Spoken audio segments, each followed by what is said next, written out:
Hola, soy Stephanie Solís y en este video te voy a explicar paso a paso cómo se desarrolló la crisis de los controladores aéreos en España en diciembre del 2010. Una de las historias más graves que pasó en AENA. Analizaremos los hechos de la línea del tiempo clara, indicaremos los tres principales denotantes y veremos cómo actuaron los distintos actores sociales, como el gobierno, las empresas, los pasajeros y el público en general. Crisis de AENA. ¿Qué ocurrió? El 3 de diciembre de 2010, en pleno puente festivo de Constitución y la Inmaculada, uno de los años más importantes en España, los controladores aéreos abandonaron masivamente sus puestos de trabajo, causando un cierre en el espacio aéreo español durante casi 24 horas. ¿Cuáles fueron sus consecuencias? Bueno, más de 600.000 pasajeros quedaron atrapados en aeropuertos, se cancelaron más de 5.000 vuelos y hubo un colapso en aeropuertos como Madrid, El Prat de Barcelona y Palma de Mallorca. Se generó una alarma social y con esas pérdidas económicas fue una enorme crisis de reputación en AENA y en el gobierno español. ¿Cuáles fueron las causas principales? Fue el conflicto laboral prolongado.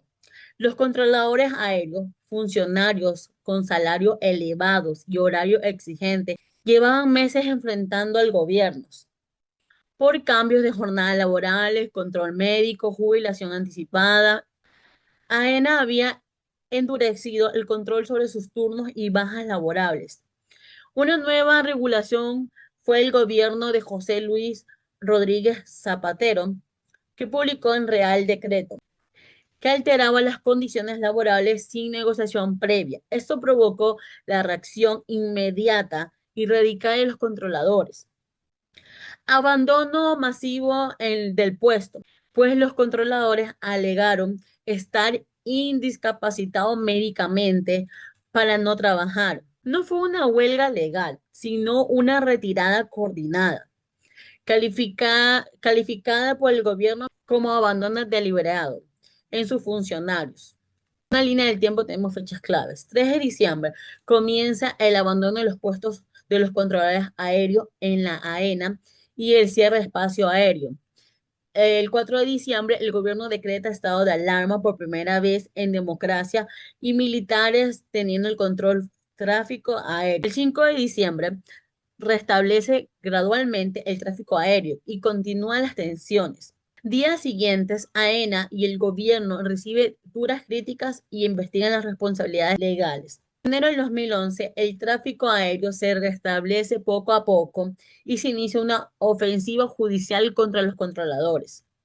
Del 2012 al 2015, AENA se transforma y pasa a ser completamente pública, a cotizar en bolsas. El Estado mantiene el control mayoritario. Stakeholders involucrados fueron el gobierno, presidente del Ministerio de Fomento, José Blanco, como figura clave, impulsó la reforma legal, declaró el estado en alarma y el control de aéreo, justificó sus acciones como medidas para garantizar el orden público. AENA, la empresa estatal que gestiona aeropuertos y tráfico aéreo, aplicó los cambios laborables y centralizó decisiones. Inicialmente tuvo fallos comunicativos, pero luego logró mantener el único mensaje y portavoz. Usó la crisis para poder reprocionarse y justificar reformas estructurales. Los controladores profesionalmente altamente cualificados y organizados en el sindicato UOSCA protestaron como una baja masiva alegando violación y derechos laborales. Se convirtió en el banco de la ira pública. Algunos enfrentaron procesos judiciales, pasajeros altamente afectados. Hubo protesta en los aeropuertos y fueron los más afectados, quedaron atrapados en aeropuertos sin información. La indignación fue masiva y mediática. Opinión pública y los medios de comunicación, los medios nacionales e internacionales cubrieron instantáneamente la crisis y la presión social creció y la narrativa dominante culpó a los controladores. Medidas del gobierno. Se decretó el estado de alarma desde el 4 al 16 de diciembre. Los controladores fueron militarizados y quedaron bajo órdenes de ejército y podrían ser acusados por delitos graves si no se presentaban.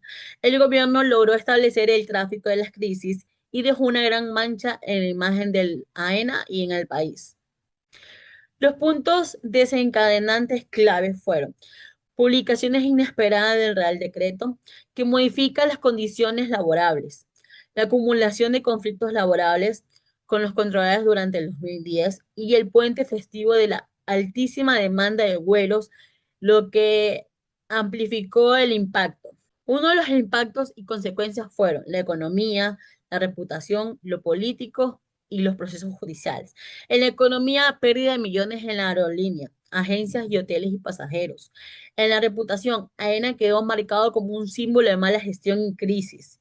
En lo político, el gobierno fue acusado de autoritarismo. Por unos se iniciaron el procesos judiciales contra varios controladores. ¿Qué hizo AENA tras este escándalo?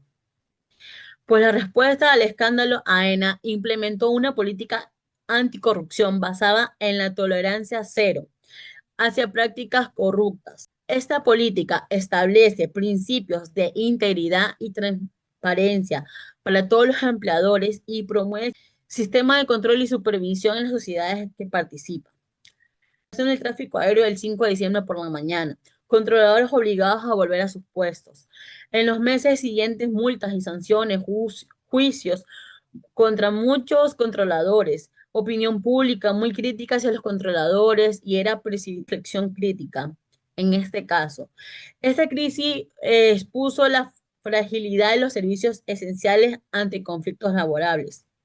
Se evidenció la falta de preparación en AENA, en comunicación de crisis, sin redes sociales activas en las líneas telefónicas, colapsó con las líneas telefónicas que colapsaron y sin un plan contingencia sólido. A pesar de eso, AENA supo reprocesionar sus mensajes y desviar la presión hacia los controladores. En perspectiva, podría haber evitado esta crisis con el diálogo social anticipado, mecanismos y mediación preventiva, comunicación institucional estratégica y empática. En conclusión, en la crisis de diciembre del 2010 fue una crisis de comunicación laboral y política que puso a prueba la estructura de gestión y el tráfico aéreo en España.